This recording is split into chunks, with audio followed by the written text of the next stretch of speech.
Hoy es el diálogo, es un espacio donde conversaremos con integrantes de las diferentes mesas que conforman Diálogos Nacionales, un proyecto plural, diverso e incluyente de la gente para la gente.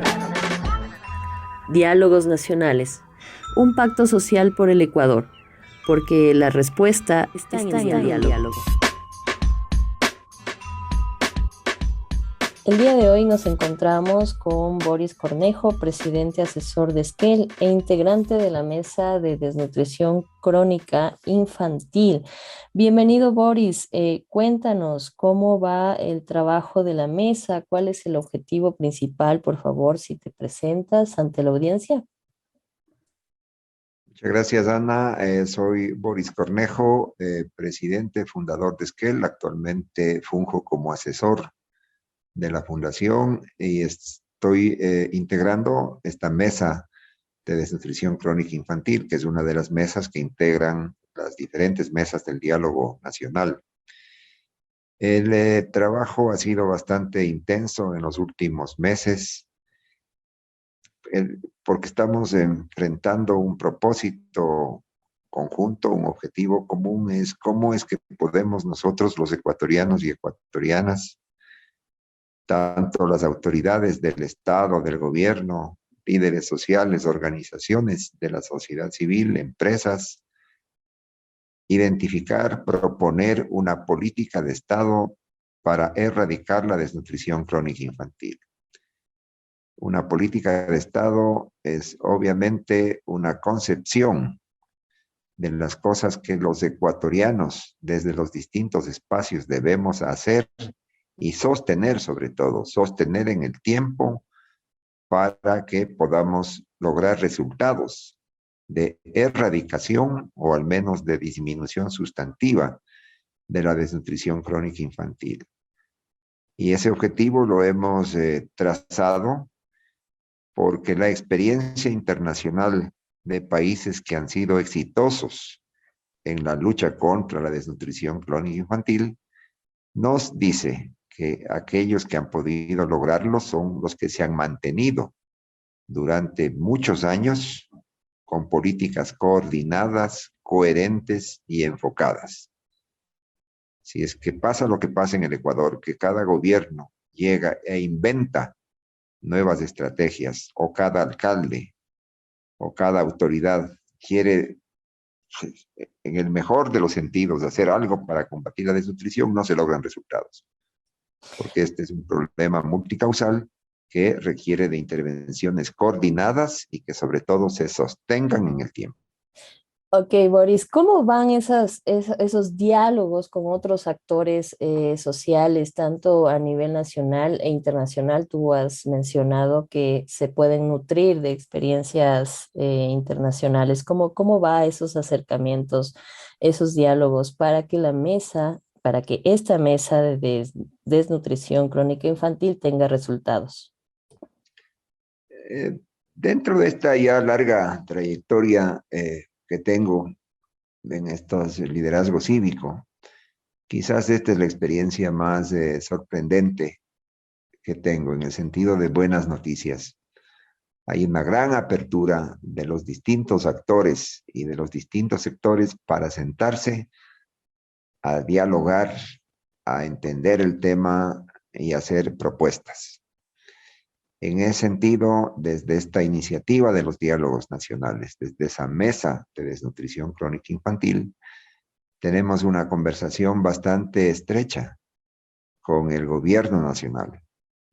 Y cuando digo gobierno nacional me refiero tanto a la Secretaría Técnica del gobierno del presidente Lasso, como también a autoridades de distintos ministerios, especialmente el Ministerio de Salud, el Ministerio de Educación y el MIES. Esa es una apertura que tenemos, un diálogo, una conversación, y la mesa de diálogo nacional, esta iniciativa de la sociedad civil, está funcionando como un espacio de articulación, de coordinación. Pero no solamente la conversación ha sido fluida con las autoridades del gobierno, también hemos podido conversar con las empresas. Hay una red de empresas comprometidas con la erradicación de la desnutrición que se llama REDMI, con quienes también tenemos varios espacios de encuentro, tareas de coordinación, apoyos técnicos de otra naturaleza para esta cruzada nacional. Lo propio pasa con las organizaciones de la cooperación internacional y organizaciones de la sociedad civil, como fundaciones. Hemos podido, por ejemplo, crear una alianza de importantes ONGs nacionales e internacionales que estamos en el tema. Tenemos conversaciones con las universidades, con mesas territoriales que están vinculadas a los GATS, a los gobiernos autónomos descentralizados. Estamos avanzando en esta conversación. Acabamos de regresar de una experiencia muy interesante gracias al apoyo de la Fundación Bernard Van Leer de Holanda, que permitió que 6 ecuatorianos, altas autoridades del gobierno, representantes de la cooperación internacional y algunos líderes cívicos podamos ir a Harvard, a Boston, para en el mundo académico examinar el caso ecuatoriano, esta idea de generación de una política de Estado y mirarla en distintos grupos de trabajo, con los profesores, con los expertos, pero también con autoridades de otros países que están en el tema. Eso permitió afianzar mucho más este pegamento, esta red que estamos tejiendo, pero sobre todo incorporar estas nuevas visiones, estas nuevas metodologías, estas nuevas formas de hacer las cosas. De esta experiencia, Boris, no sé si se pueda contar algo específico para el caso de Ecuador. ¿Qué es alguna conclusión que hayan llegado? ¿Qué se puede hacer para combatir la desnutrición crónica infantil? De ese análisis que han hecho en Harvard, si nos cuentas un poco puntualmente alguna conclusión que se ha dado sobre el caso ecuatoriano. Creo que habrían como que 5 cosas que podría mencionarlo muy esquemáticamente, ¿no? Primero es que el cambio se produce cuando los esfuerzos se sostienen en el tiempo. No hay cambios que dependan solamente de la voluntad política o de la cantidad de plata que tenga el gobierno. Eso no es lo más importante, es necesario, porque eso ya lo hemos vivido en el Ecuador, ¿no es cierto? Gran voluntad política, montones de plata, pero los índices de desnutrición crecen. Entonces, esta primera cosa, ¿no? El cambio se logra a través de la perseverancia, hay que quedarse en el tiempo.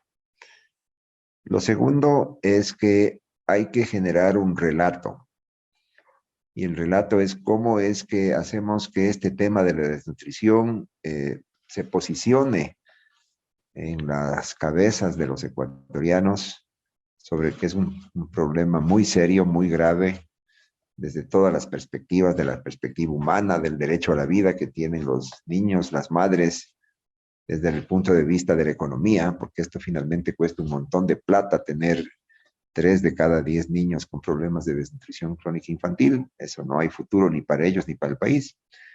Y entonces el tema del relato, y ahí quizás el papel que tú, tus colegas juegan es muy importante, ¿no? Cómo ayudarnos a que este tema se posicione y que los ecuatorianos pues no dejemos que este tema se salga de las prioridades nacionales. El tercer punto que es súper importante es la coordinación.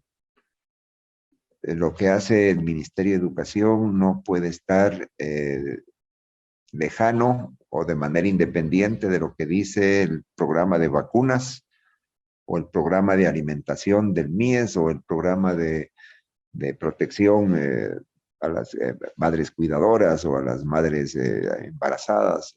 Es decir, todas esas cosas necesitan tener una absoluta coordinación. Y ese es, aparentemente estas cosas que te digo son casi de sentido común, pero cuesta hacerlas en el Ecuador y también en otros países.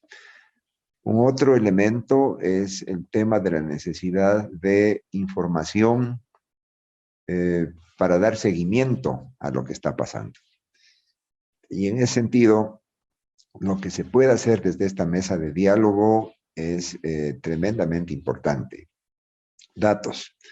¿Dónde están las madres hoy día que hoy día están embarazadas?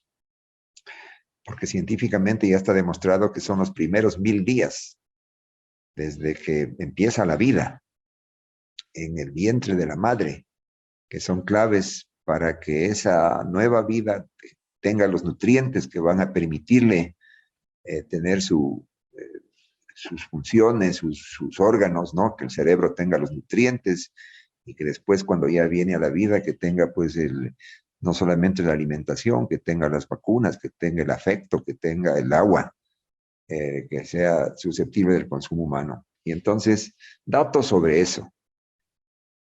Una expresión que me gustó mucho es que debemos dejar de perseguir a los desnutridos. Lo que tenemos que empezar es a ubicar dónde están las madres, esas madres que hoy día están embarazadas, para empezar ahí la atención. El gobierno nacional, luego de un proceso de varios meses de consultas, tanto nacionales e internacionales, finalmente está listo para invitar a la constitución del primer consejo consultivo de la sociedad civil. Este va a ser un consejo consultivo transitorio que definirá en 6 meses las reglas de funcionamiento. No es un espacio del gobierno, es un espacio de la sociedad civil para que desde ese espacio se pueda dar seguimiento, se pueda hacer veeduría, control social, propuestas. Este tema del consejo consultivo, si nos cuentas un poquito idea de quién fue, de dónde salió la iniciativa y cuándo empezaría, porque tú dices que esto vincularía también a la sociedad civil. ¿Cómo sería este trabajo del consejo consultivo? Te puedo dar algunas informaciones. El gobierno nacional va, los próximos días, sería la convocatoria formal. A ver, ¿cuáles son las experiencias internacionales? Por ejemplo, en el Brasil, el presidente Lula constituyó un comité consultivo integrado por empresas, autoridades locales, líderes, tanto institucionales como personales, que estaban conectados al tema. Y se reunían todos los meses para coordinar, para ver avances y para hacer seguimiento al avance de la política. En el caso de Uruguay, en el caso de Chile, de Perú, con otros nombres, en el caso de Colombia, con otros nombres, pero la idea es tener ese espacio, que no es el gobierno controlándose a sí mismo, es la sociedad que tiene esa capacidad de propuesta, de control, de seguimiento a la política. Y eso es lo que se está haciendo en el Ecuador y el gobierno lo va a lanzar en los próximos días, asumo que esta semana. Si es que no hay más noticias graves de lo que está viviendo el país. ¿Por qué es tan importante y a veces no se entiende para el nivel económico que los empresarios se vinculen a esta posible política de Estado para combatir la desnutrición crónica infantil? ¿Por qué es importante este sector que esté pendiente de este tema? Creo que es importante que los empresarios estén, pero no solamente los empresarios. Debemos estar todos alrededor del tema, porque hay algunos datos, ¿no?, que a mí personalmente me han llamado profundamente la atención. Uno es el tema de la desnutrición crónica infantil. Al Ecuador le representa el 2% del PIB, es decir, son 2.000 millones de dólares al año que gastamos para atender a niños que padecen de desnutrición crónica. 2.000 millones de dólares. ¿Qué significa? Que son niños que tienen temas de salud, que tienen... hay toda esa dinámica, ¿no es cierto? Porque un niño que tiene la desnutrición, entonces un niño que luego, cuando ya tiene el problema, requiere un montón de servicios, entonces es un costo para la economía. Esos 2.000 millones de dólares podrían estar perfectamente invertidos para que esos mismos niños tengan posibilidad de educarse, por ejemplo, que los niños tengan todos acceso más adelante a una computadora o para las 1000 cosas que le hacen falta al Ecuador. Hay un segundo argumento, y estos son argumentos basados en datos, en investigaciones científicas. Aproximadamente cuando esta población, que es aproximadamente 3 de cada 10 niños, sufren el problema, eso más adelante significa un costo para la economía de alrededor del 8%. Es decir, gente que no está con su plena capacidad de participar en los procesos productivos, en los procesos sociales, en los procesos familiares, en los temas decisorios a nivel político, etcétera. Eso se ha cuantificado. Cuesta alrededor del 8% del PIB, o sea, 8.000 millones de dólares al año, ¿no? ¿Por qué? Porque entonces tienes todos los temas, digamos, generados a raíz de ese tema. Un otro argumento es que si es que tú tienes casi un tercio de la población que tiene esas características, esas vulnerabilidades, y que están desafortunadamente concentradas en algunas partes, en algunos territorios del país. Eso es un ejemplo absolutamente, ¿qué te diré? Una palabra absolutamente inhumano, que en el siglo XXI podamos tener en un mundo lleno de posibilidades, de tecnología, etcétera, que es una gente que no disfruta plenamente, que no puede ejercer totalmente sus derechos y obviamente tampoco sus obligaciones. Estamos frente a una sociedad vulnerable que no puede dar el 100% de sus capacidades físicas ni mentales a raíz de un problema que acarrea desde la niñez. Boris, para cerrar esta intervención, no sé si tienes algún ejemplo que nos traigas desde esta visita que hicieron a Harvard, por ejemplo, Perú tuvo tales índices y lo combatió de tal manera, o Chile tuvo tal caso y lo combatió de tal manera, para graficar mejor, para que entienda mejor la audiencia. Voy a contarte 3 experiencias que se pueden tomar muy en cuenta, ¿no? Porque claro, el tema del desarrollo es no tratar de inventar, sino tratar de ver lo que ha funcionado, lo que no ha funcionado y adaptar.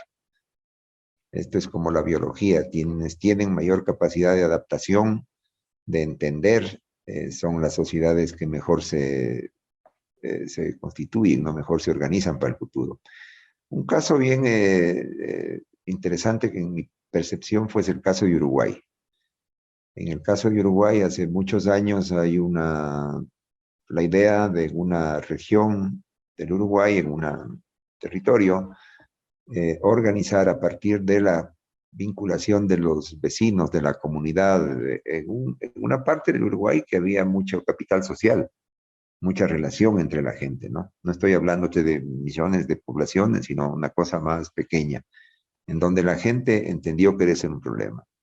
Se juntaron y empezaron a darle atención al problema. Y después de esa experiencia regional, de ese territorio chiquito, esa cosa escaló, se replicó en varias provincias o en varias regiones del Uruguay y hoy día es una política nacional. No hay desnutrición infantil en el Uruguay. Pero el énfasis, el enfoque fue desde lo local. Otro ejemplo que es súper interesante es el caso de Chile. En el caso de Chile, este tipo de atenciones se estaban dando desde los servicios de salud, Ministerio de Salud y las unidades, los sistemas públicos de salud. Y obviamente lo que entendieron es que había necesidad de coordinar acciones tanto a nivel de los territorios como a nivel nacional, para que todo concurra simultáneamente. Porque si es que llega la alimentación al niño, pero no llegan las vacunas en esos primeros 1000 días, no has ganado nada. Y si llegan las vacunas, llega la alimentación y no llega el agua en condiciones de ser consumida por humanos, pierdes el resto.